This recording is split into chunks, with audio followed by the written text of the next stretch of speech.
اسی طرح خوبصورت بنا دیے بہت سوں کے لیے مشرکین میں سے ان کی اولاد کا قتل۔ کیا کبھی ایسے بھی ہو سکتا ہے کہ انسان اپنی اولاد کو قتل کرے، اور یہ کام اس کے لیے کوئی یہ نہیں ہے کہ کوئی کراہت کا کام ہو، بلکہ یہ بھی ایک اچھا کام ہے اس کے لیے، وہ بھی اس کو خوبصورت بنا دیتے، وہ اس کو گناہ نہیں سمجھتے، نیکی سمجھتے ہیں، وہ اچھائی سمجھتے ہیں، بہت بڑائی سمجھتے ہیں۔ اس وقت کیسے اولاد کا قتل ہوتا تھا؟ یہ تو سب کو پتا ہے کہ بیٹیوں کو تو زندہ درگور کر دیتے تھے، زندہ ہی دفن کر دیتے تھے کہ ان بیٹیوں کے کل کو شادیاں ہوں گی، ہمارے داماد آئیں گے تو ہماری آنکھیں ان کے سامنے اٹھ نہیں سکیں گی، ہماری آنکھیں نہیں اٹھیں گی تو پھر ہم ان کے نیچے ہو جائیں گے، ہم نہیں ہماری غیرت نہیں یہ برداشت کرتی، اس لیے ان کو آج ہی مار دو۔ ویسے اولاد کو کیسے قتل کرتے تھے کہ ہم ان کو کھلائیں گے کہاں سے، پلائیں گے کہاں سے، اتنی بڑی ذمہ داری ہمارے پر آ جائے گی، ہم نہیں ان کو سنبھال سکتے، اس لیے ان کو قتل کر دو۔ تیسرا کیا تھا؟ دیویوں دیوتاؤں کی بھیڑ چراتے تھے، اور بہت بعد تک مشرکین مکہ میں بھی تھا، لیکن بعد تک بھی تھا۔ آپ یہ دیکھیں حضرت عبداللہ کو بھی کیا کہا تھا، جب 10 بیٹے ہو جائیں گے تو اس کے بعد اگلے بیٹے کو کیا یعنی میں قربان کر دوں گا۔ مطلب نے یہی وہ نظر مانی تھی نا، تو نظر بھی مانتے تھے کہ ہم یہ ہمارا یہ اس طرح سے ہو جائے گا، اللہ مجھے اتنے بیٹے دے دے تو میں ایک کو ایسے قربان کروں گا۔ اس طرح بھی قتل کرتے تھے اولاد کو۔ یہ کام خوبصورت بنا دیا، دیکھو کیسے ان کے شیطان نے کس طرح سے ان کو کر، اور شیطان دیکھو فقر سے بھی کرتا ہے، شیطان یعدکم الفقر، شیطان تو فقر کی طرف بلاتا ہے، زیادہ اولادوں کی کھلاؤ گی کہاں سے، یہ ساری چیزیں ان میں ہوتی تھی تاکہ وہ ہلاکت میں ڈالے ان کو۔ دیکھو شیطان اور ان کے شرکا کیسے ان چیزوں کو خوبصورت بناتے تھے تاکہ انسان کی اپنی نسل ختم ہو، وَلِيَلْبِسُوا عَلَيْهِمْ دِينَهُمْ، اور تاکہ مشتبہ کر دیں ان پر ان کے دین کو، یعنی دین ہی ان کو مشتبہ کیسے ہوتا ہے دین، کہ جب پتہ ہی نہ چلے کہ دین کو کیا ہے، اور خود ہی بنائی ہوئی باتیں کیا ہیں، خود کی بنائی ہوئی رسم و رواج کیا ہیں۔ دیکھیں اصل میں تو یہ لوگ اپنے آپ کو کہتے تھے نا ہم دین ابراہیمی پہ ہیں، یہ کہتے تھے نا۔ اب دین ابراہیمی تو صحیح دین تھا، ابراہیم علیہ السلام پہ صحف بھی اترے تھے، تو وہ تو بالکل صحیح دین تھا، لیکن انہوں نے جیسے جیسے ٹائم پیس ہوتا گیا، شروع میں تو اسی دین پہ تھے، تو اس کے بعد ان کے اندر شرک بھی آنے لگا، اور خود ہی بنا بنا کے اندر رسمیں ایجاد کر لی، اور خود ہی ان کے اوپر ایسا شروع کر دیا عمل کرنا کہ یہ اللہ کی طرف سے ہی ہے۔ بالکل اسی طرح جیسے اب ہم ہندوؤں کے ساتھ رہیں، تو اب کیا ہوا، ہندوؤں کی ہم نے اتنی رسمیں لے لی کہ اللہ معاف کرے، حالانکہ ہمارا تو دین محفوظ ہے الحمدللہ، ان کا وقت میں تو دین محفوظ نہیں ہوتا تھا، اس کے باوجود یہ حال ہے کہ لوگ کہتے ہیں ہمیں تو سمجھ ہی نہیں آتی، ہمیں تو سمجھ نہیں آتی کہ کون صحیح ہے اور کون غلط ہے، کیا دین ہے اور کیا دین کہتا ہے اور کیا نہیں کہتا، ہمیں تو پتہ ہی نہیں چلتا ٹھیک کیا ہے اور کیا برائی ہے اور کیا بھلائی ہے۔ اب ہم کہیں گے دیکھو قرآن کہتا ہے اللہ نے ہی نہیں چاہا، اس کا مطلب ہے اگر اللہ چاہتا تو زبردستی ان کو ہدایت دے دیتا اور یہ ایسا نہ کرتے۔ اگر اللہ نے آزادی دی ہے نا، ہر ایک کو یہ فریڈم ہے کہ وہ جیسا چاہے فیصلہ کرے اپنے لیے، چاہے کافر بنے چاہے مومن بنے، فذرہم، بس آپ چھوڑ دیں ان کو، وما یفترون، اور جو یہ گھڑتے ہیں۔ وہ کہتے تھے یہ ہیں مویشی اور یہ ہیں کھیتیاں جو ممنوع ہیں، ان کو انٹچبل ہیں، یہ ان کو ریسٹرکٹڈ ہیں، یہ حرام ہیں، لا یطعمها الا من نشاء، یہ ان کو کوئی نہیں کھا سکتا مگر جس کو ہم چاہیں۔ ہم کون؟ جو بتوں کے مجاور ہوتے تھے نا، وہ کیا ڈیسائیڈ کرتے تھے کہ جس کو ہم کہیں گے نا بس وہ کھا سکتے ہیں، یہ بھی خود ہی بنائی بھی، یعنی وہ اپنی اجارہ داری سمجھتے تھے دین کہ ہم خود قانون بنائیں گے، کون کھا سکتا ہے کون نہیں کھا سکتا، کس کے لیے حرام ہے کس کے لیے حلال ہے۔ ہجر اصل میں عربوں میں حرام کو ہجر بھی کہتے تھے، پروہیبٹڈ ہے، تو وہ کہتے تھے ہم بتائیں گے، حالانکہ یہ کون بتا سکتا ہے، صرف یہ صرف اللہ تعالیٰ بتا سکتا ہے۔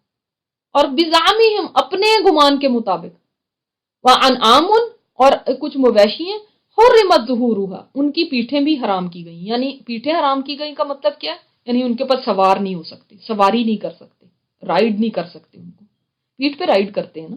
وانعام لا یذکرون اسم اللہ، اور ایسے بھی کچھ مویشی ہیں جن پہ نہیں وہ ذکر کرتے اللہ کے نام، اللہ کا نام ہی نہیں ذکر کرتے تھے۔ یعنی یہ 3 باتیں بتا دی گئیں کہ اس طرح سے انہوں نے کہا تھا ہم خود بتائیں گے کس کو کھا سکتے ہو کس کو نہیں کھا سکتے، یعنی قانون اپنے ہاتھ میں لے لیا، کس کے اوپر سواری کر سکتے ہو کس پہ نہیں کر سکتے، کس کے اوپر آپ نے اللہ کا نام ہی نہیں لینا، افطرا نہ لئی، جھوٹ گھڑتے ہوئے اس پہ، خود ہی بنائی ہوئی باتیں، ان قریب وہ بدلہ دیا جائیں گے اس کی جو افطرا کرتے ہیں۔ اس کا مطلب دین کے اندر نئی نئی چیزیں بنا کے خود ہی میک اپ کر دینا، خود ہی ایجاد کر لینا، خود ہی جھوٹ بنا لینا کہ یہ حلال ہے اور یہ حرام ہے اور یہ کھا سکتے ہیں اور یہ نہیں کھا سکتے، یہ کسی کا رائٹ نہیں ہے۔ اگر کوئی ایسا کرتا ہے تو وہ اللہ پہ جھوٹ باندھتا ہے. جو ہمارے مویشیوں کے پیٹوں میں ہے، یعنی جو بچہ اس کے پیٹ میں ہے، یہ بچہ صرف ہمارے مرد کھا سکتے ہیں. یعنی یہ بچہ اگر زندہ پیدا ہو گیا تو ہمارے مرد صرف اس کو کھائیں گے. خود یعنی خود ہی بنا لی یہ بات. وہ محرم علی ازواجنا، اور ہماری عورتوں پہ یہ حرام ہے. یہ بھئی آپ کو کس نے کہا؟ خود ہی بنا لیا. اور مسئلہ کیا تھا؟ اللہ کے نام پہ کر کے بناتے تھے کہ یہ اللہ نے حکم دیا. وہ کہتے ہیں وہ بی بی فاطمہ کی نیاز، کیا بی بی فاطمہ کا معجزہ جو پڑھتے ہیں وہ بس عورتیں کھا سکتی ہیں، اس کے بعد جو میٹھی چیز جو بھی رکھتے ہیں یہ مرد کوئی نہیں کھائے گا. ایک دفعہ مجھے اتفاق ہوا، شروع میں یہاں پہ آئی تھی تو کسی نیور کے گھر گئی، تو اس وقت میں ایکسپیکٹ کر رہی تھی. انہوں نے کہا بھی یہ ہماری مٹھائی ہے، ہم نے بی بی فاطمہ کا معجزہ پڑھا تو یہ وہ لوگ مطلب انہوں نے جیسے مجھے بھی ایک طرح سے آفر کرنے لگی، تو دوسرے نے ان کو منع کر دیا کہ نہیں ان کو تو نہیں دے سکتے. آپ کو کیا پتا کہ یہ پریگننٹ ہیں تو یہ ان کے پیٹ میں ہو سکتا ہے کوئی لڑکا ہو، اور اگر اس نے کھا لیا تو یہ تو پھر لڑکے تک پہنچ جائے گا، تو اس لیے اس کو دو ہی نہیں، کیونکہ یہ نہیں کھا سکتی ہے. نہیں دیکھیں ہماری جہالت کی انتہا، دیکھیں خود ہی بنا لیا، حلال بھی خود ہی اور حرام بھی خود ہی یہ بنا لیتے ہیں. اب وہ چکھ بھی نہیں سکتا کوئی مرد. اسی طرح آپ کنڈے دیکھیں، کنڈے کتنے مشہور ہیں ہمارے میں، رجب کے کنڈے جو کرتے ہیں وہ گھر میں ہی کھانے ہیں، باہر نہیں جا سکتے. اگر باہر چلے گئے تو پھر پتہ نہیں کیا ہوگا. اور ناپاک عورت جس کو پیریڈ ہے وہ بھی نہیں کھا سکتی. یہ کہاں سے آپ نے نکال لیے کہ باہر نہیں جا سکتے، اندر رکھنے، اندر خود ہی مرضی سے اپنے. افتراء ہے اللہ پہ، یہ جھوٹ باندھنا ہے اللہ پہ. کہاں پہ کہا ہے یہ؟ اور اگر وہ مردہ پیدا ہو جاتا ہے فہم فی شرکا، تو وہ سارے اس میں شریک ہو جاتے تھے، یعنی عورتیں بھی مرد بھی، پھر سارے کھا لو، پھر عورتوں کے لیے بھی جائز ہو گیا. قریب بدلہ دے گا ان کو ان کے بیان کا، جو یہ انہوں نے باتیں خود ہی بنائی ہوئی ہیں نا، غلط بیانیاں، ان کا اللہ تعالیٰ ان کو بدلہ دے گا. دیکھیں آپ صلی اللہ علیہ وسلم نے صرف ایک دفعہ کہا تھا اپنی بیویوں کے کہنے پہ، وہی کہ میں آئندہ سے شہد نہیں کھاؤں گا. اللہ تعالیٰ نے آیتیں اتار دی اس کے اوپر. اے نبی آپ بھی نہیں اپنے اوپر کوئی چیز ایسے کر سکتے کہ حرام ہے یا حلال ہے. ہاں کسی کا اپنا کوئی چیز دل نہیں چاہتا، مثال کے طور پہ ہماری غذا نہیں ہے اونٹ کا گوشت، ہم نے کبھی کھایا نہیں ہے، بطخ کا گوشت ہم نے کبھی کھایا نہیں ہے، تو ہمیں ہم مطلب کھا پاتے نہیں، ہمارا ٹیسٹ نہیں ہے، وہ ایک الگ بات ہے. مگر یہ کہنا کہ نہیں یہ حرام ہے، یہ غلط ہے، یہ کھا نہیں سکتے، یہ خود سے ہم نہیں کر سکتے. نقصان اٹھایا ان لوگوں نے جنہوں نے اپنی اولادوں کو قتل کیا حماقت کے ساتھ، سفہن نادانی میں، بغیر علم کے. آج کے زمانے میں بھی جب لوگ یہ کہتے ہیں کہ ہاں ہم اس بچے کو ابورٹ کرا دیں اس وجہ سے کیونکہ ہم اس کو کھلائیں گے کہاں سے، یا یہ لڑکی ہے، الٹرا ساؤنڈ میں دیکھ لیا یہ لڑکی ہے تو اب ہم ظاہر ہے ہم تو لڑکی نہیں چاہتے، ہمیں تو بیٹا چاہیے، تو اس لیے بھی اس کو ابورٹ کرا دینا. یہ قتل اولاد ہی تو ہے.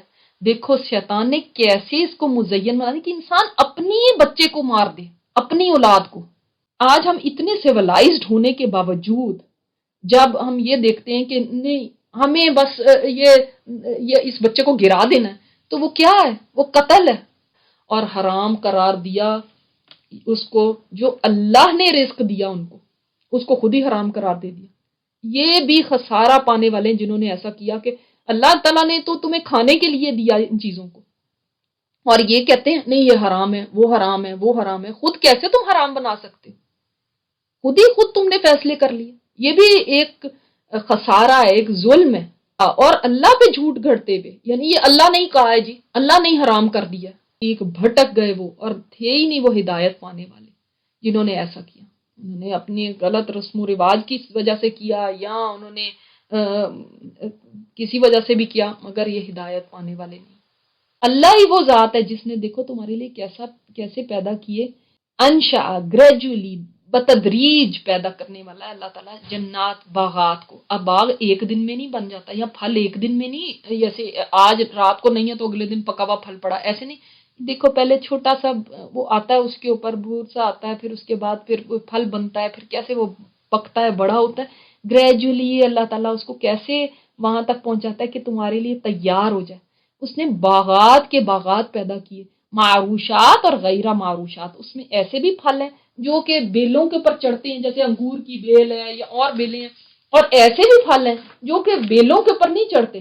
وہ کیسے ہوتے ہیں؟ جیسے مثلاً یا تو ان کو بیل کی ضرورت ہی نہیں ہوتی، جیسے جو درخت ہے اس کو تو ضرورت نہیں ہے نا بیل کی، یا پھر وہ ہیں جو زمین کے اوپر ہی جن کی بیلیں پھیلتی ہیں، جیسے تربوز وغیرہ آپ نے کبھی میں نے لگے ہوئے دیکھا، تربوز زمین پہ ہی پڑا ہوتا ہے، اگر دیکھیں اس کی بیل اوپر چڑھا دیں گے تو آپ کیا ہوگا، وہ تو نیچے ہی گر جائے گی اتنے بڑے تربوز سے۔ تو اللہ تعالیٰ نے ویسے بھی کتنی ورائٹی ہے سبحان اللہ، جیسے اس فروٹ کو ضرورت ہے نا جس طرح کی، اس طرح کی سبحان اللہ اس کے لیے اللہ تعالیٰ نے انتظام بھی کیا کہ کس طرح وہ پکے گا، کس طرح وہ بڑھے گا۔ اور جو انگور وغیرہ ہیں اگر اس کی بیلیں زمین پہ ہوتی تو انگور تو مٹی کے اندر ہی رول کے، وہ تو اتنا نازک ہوتا ہے کہ وہ تو وہیں پہ ختم ہو جاتا، ہمارے کام ہی نہ آتا۔ سبحان اللہ، تو اللہ تعالیٰ نے دیکھو معروشات بھی اور غیر معروشات بھی پیدا کی، اور نخل اور کھجور، کھجور جو ہے ویسے بھی انسان کھجور کھاتا ہے لیکن یہ ایک مکمل ڈائٹ بھی ہے اس کے لیے، پوری غذا کا کام بھی دیتی ہے۔ وہ زرع اور کھیتی ہیں، کھیت بھی اللہ تعالیٰ نے پیدا کیے جو مختلفاً اکلہ، مختلف ہیں اس کے کھانے، یعنی کھیت تو سینکڑوں قسم کے ہیں نا، کتنی طرح کے کھیت ہیں، ان کے فائدے بھی اکلہ میں کیا آ جاتا ہے، اکل، اس کا اکل کیا، اس کا کھانا، کھانے کا مطلب کیا، یعنی اس کا ٹیسٹ، اس کے اندر جو نیوٹریشن ہے، یا جس طرح سے اس کو کھایا جاتا ہے۔ آپ دیکھیں جیسے انار آپ کھائیں گے ویسے ہی کیلا تھوڑی کھاتے ہیں، وہ ڈیفرنٹ ہے، وہ ڈیفرنٹ ہے، کسی کا جوس کوئی جوسی ہے، کوئی سافٹ ہے، کوئی ہارڈ ہے، کوئی کس طرح توڑ کے کھانا پڑتا ہے، کوئی چھیل کے کھانا پڑتا ہے۔ سبحان اللہ، اللہ تعالیٰ نے کتنی طرح کی تمہارے کھیت بھی اور پھل بھی، اور کھجور کی طرف اگر جائیں، ہو کی ضمیر کھجور کی طرف جائیں، کھجوریں بھی کتنی طرح کی ہیں، ان کی بھی کتنی قسمیں ہیں۔ آپ دیکھیں کوئی اجوا کھجور ہے، کوئی دوسری کھجوریں بھی آپ کھاتے ہوں۔ اور وہ زیتون اور رومان اور زیتون، سبحان اللہ، آج وہ کہتے ہیں کہ تیل جو سب سے بیسٹ ہے وہ اولیو آئل ہے، اور کتنے انہوں نے تیل بھی بنا لیے لیکن اولیو آئل کا نہیں مقابلہ ہو سکتا، اتنے اس کے فوائد ہیں، اور یہ دوا کے طور پہ بھی کام آتا ہے۔ اور رمان اور انار، انار کے تو بے شمار فوائد، اور جنت کے پھلوں میں سے بھی ایک رمان ہے۔ متشابہ ہم وغیرہ متشابہ، آپس میں ملتے جلتے بھی ہیں، ایک پھل کو دیکھو تو دوسرے کی طرح کا لگتا ہے، کہ کلر میں سیم ہو سکتا ہے، فیملی سیم ہو سکتی ہے، جیسے سٹرس فروٹس کی ایک فیملی ہے، اس میں کوئی کنو ہے، کوئی مالٹا ہے، کوئی فروٹر ہے، کوئی کچھ ہے، اب وہ ملتے جلتے بھی ہیں اور نہیں بھی ملتے جلتے، ذائقے بھی ان کے فرق ہے۔ سبحان اللہ، اللہ اکبر۔ کلو من ثمرہ، پھر کہہ دیا گیا، دو حکم انسان کو دیے گئے یہاں پہ۔ ایک پہلا حکم انسان کی اپنی خواہش کے مطابق ہے، وہ چاہتا ہے نا کھائے، تو اس کو پہلا تو اس کی خواہش کے مطابق دیا گیا، کھا لو جو بھی اس میں پیداوار ہے، جب وہ پھل لائے، جب بھی یہ پک جائیں تم کھا سکتے ان کو، اللہ تعالیٰ تمہیں اجازت دیتا ہے، اللہ نے تمہارے لیے اگائے ہیں یہ، کہ ایون دیکھیں لوگ ڈیکوریٹ کرنے کے لیے فروٹس رکھ دیتے ہیں، اور کوشش کرتے ہیں بالکل ویسے ہی ہوں جیسے وہ آرٹیفیشل وہ رکھے ہوتے ہیں، ہم نے دیکھے نا، جس ریئل کی طرح بالکل ہوں، یعنی یہ خوبصورتی بھی ہے نظروں کے لیے، ان میں کلرز بھی ہیں، ان میں ٹیسٹ بھی ہے، اور صرف ٹیسٹ نہیں، کئی چیزیں ہم ایسی کھاتے ہیں نا جو ہم نے خود بنائی ہوتی ہیں، جس میں صرف ٹیسٹ ہی ٹیسٹ ہوتا ہے اور نیوٹریشن اس میں کچھ نہیں ہوتی، وہ بلکہ الٹی ہمارے لیے نقصان دہ ہوتی ہیں، تو مثلا سوڈاز ہیں یا کچھ ہے، لیکن اللہ تعالیٰ نے جو چیزیں بنائی نا سبحان اللہ، اس میں ٹیسٹ بھی ہے اور وہ آپ کو نیوٹریشن بھی دیتا ہے، یعنی اس کی کٹائی کے دن اس کا حق دو، یعنی جب ان کو پھلوں کو توڑو یا جب کھیتیوں کو کٹنے کا وقت آئے تو اس وقت اس کا حق دو۔ حق کیا ہے؟ یعنی آپ کھا پی تو سکتے ہیں لیکن حق بھی ادا کرنا، اور حق ہے غریبوں اور مسکینوں پہ صدقہ کرنا۔ اس سے مراد عام صدقہ بھی ہے، یا پھر یہ بھی ہو سکتا ہے کہ اس سے مراد زکوٰۃ ہو۔ اس کے بارے میں دو قول ہیں ائمہ کرام کے، اور وہ کیا ہے؟ پہلا قول کیا ہے کہ یہ آیت مکی ہے، اور زکوٰۃ کی جو فرضیت ہے وہ مدینہ میں 2 ہجری میں فرض ہوئی تھی زکوٰۃ، یعنی اس کے پورے جو کتنی زکوٰۃ ہونی چاہیے، مقدار وغیرہ، نصاب وغیرہ، وہ وہاں پہ بتایا گیا تھا 2 ہجری میں جا کے۔ تو وہ کہتے ہیں کہ یہ صدقے کے لیے ہے، کہ عام آپ صدقہ کرو، جس دن کٹائی کرو اس دن صدقہ کیا کرو۔ تو اسراف یہ بھی ہو سکتا ہے کہ مثال کے طور پہ کوئی انسان سارا کا سارا اپنا مال لے کر اور کسی کو دے دے، جو جتنا بھی اس وقت وہ ہوا ہے وہ سارا ہی صدقہ کر دے، یہ بھی ایک اسراف ہے، کیونکہ جیسے کہا جاتا ہے کہ حضرت ثابت بن قیس جو تھے، انہوں نے اپنی کھجوروں کے باغ سے کھجوریں اتاری اور عہد کر لیا کہ آج جو بھی لینے آئے گا میں اس کو دوں گا۔ لوگ ٹوٹ پڑے، شام کو ان کے پاس ایک کھجور بھی نہیں رہی، اس پر بھی یہ فرمان اترا تھا کہ ہر چیز میں اسراف منع. یہ نہ ہو کہ تمہارے اپنے بیوی بچوں کے لیے بھی گھر کے لیے کچھ نہ رہے، کیونکہ جو فصل کاٹنے والا ہے نا اس کا تو ونس اے ایئر وہ فصل کا ہوگا، یا ٹوائس اے ایئر کو اس نے فصل کی ہوگی تو اس کو فصل ملے گی اور پھر اس کو اس کی انکم آئے گی، تو وہ ان کی پورے سال کے لیے ہوتی تھی. ایسے نہیں ہے کہ ان کو ہر مہینے کوئی پے چیک مل رہا ہے، تو انہوں نے پورے سال اسی سے گزارا کرنا ہوتا تھا. اسراف ہے. اور اسراف کیا ہوتا ہے؟ ضائع کر دینا، وہ بھی اسراف ہے کہ پھینک پھونک دیا، گل سڑ رہا ہے، خراب ہو رہا ہے، اور نہ کسی کو دے رہے ہیں نہ خود کھا رہے ہیں.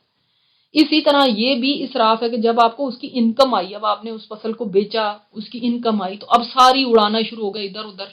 اسراف ہمیشہ کیا ہوتا ہے؟ یعنی جب آپ حد سے بڑھ جائیں. بھی خرچ کرنے میں بھی اعتدال ہونا چاہیے. آج تو لوگ اسراف کو بڑا پسند کرتے ہیں نا، جبکہ اللہ تعالیٰ کہتے ہیں انہ لا یحب المسرفین، کہ بے شک وہ اسراف کرنے والے کو پسند نہیں کرتا. ہم اسراف میں بڑا ہی سمجھتے ہیں نا، کہ جب میں مال لٹا رہی ہوں تو میں اپنے آپ کو بڑی چیز سمجھتی ہوں، دیکھا کتنا میں نے اسپینڈ کیا. کسی شادی پہ، کسی اور اپنے فنکشن پہ جب ہم مال لٹاتے ہیں نا، تو ہم اس کو ایک بڑائی کی بات سمجھتے ہیں اور اس کو ایک فخر کا وہ سمجھتے ہیں. حالانکہ اللہ تعالی محبت نہیں کرتا، پسند نہیں کرتا اسراف کو. بھی پیدا کیے اٹھانے والے اور چھوٹے قد والے. ایسے بھی ہیں مویشی جو تمہیں بھی سواری تمہیں بھی کراتے ہیں، اپنے اوپر رائڈ دیتے ہیں اور تمہارا سامان بھی اٹھاتے ہیں. اٹھانے والے ہیں نا، چاہے آپ کو اٹھائیں چاہے آپ کا سامان. اور فرش، اور چھوٹے چھوٹے بھی ہیں جن کی قد زمین سے لگے ہوئے فرش کی طرح. یا پھر اس کا مطلب یہ بھی ہے، جیسے میں نے آپ کو فرش کا بتایا تھا، یعنی ان سے آپ بچھانے کے لیے چیزیں ان سے حاصل کرتے ہیں، کیونکہ ان کی سکن سے وہ کارپیٹ سے بنتے ہیں، یا سکن بھی بچھا لیتے تھے پرانے زمانے میں فرش کے پر لیے. تو ایسے بھی جانور اللہ تعالیٰ نے پیدا کیے ہیں جو تم صرف کھاتے ہو اور ان کے اوپر کوئی سواری نہیں کرتے، کوئی لوڈ نہیں رکھتے. کلو مما رزقکم اللہ، اللہ نے اس کی بھی اجازت دی ہے کہ تم رزق، یہ تمہیں اللہ نے رزق دیا، اس کو سے تم کھاؤ پیو، لیکن ولا تتبعوا خطوات الشیطان، شیطان کے قدموں کی پیروی نہ کرو. اسی طرح، اور خاص طور پہ جب حلال رزق کھانے کی بات آتی ہے، حلال کھانے کی بات آتی ہے، تو پھر کہا جاتا ہے شیطان کی پیروی نہ کرو. کیوں؟ ایسا کیوں ہے؟ اس کا کیا ریلیشن شپ ہے شیطان کی پیروی سے حلال کھانے کا؟ اس لیے کہ شیطان تمہیں حلال نہیں کھانے دے گا. وہ اس چیز کے بہت پیچھے پڑا ہوتا ہے کہ انسان حلال کو چھوڑ کے حرام میں پڑ جائے. 100 چیزیں آپ کے لیے حلال ہیں، آپ ان 100 چیزوں کو چھوڑ کے وہ جو ایک حرام ہے نا اس کی طرف جاتے ہیں. یہ شیطان کراتا ہے، جو اس نے ہمارے ماں باپ سے کرایا تھا آدم علیہ السلام کے ساتھ، کہ جو حلال تھا، پوری جنت حلال تھی، وہ چھوڑ کے اس نے کہا یہ ایک درخت جو اللہ تعالیٰ نے کہا کہ نہیں اس کو کھانا، اسی کو کھا کے رہو، اور اس نے یہ کروایا کام، اور وہی وہ تم سے کروائے گا. تمہیں اللہ نے جو سارا رزق دیا اس میں سے کھاؤ، یہ نہ ہو کہ اس کو چھوڑ کے تو تم وہ اس کی طرف بھاگ جاؤ جو حرام ہے.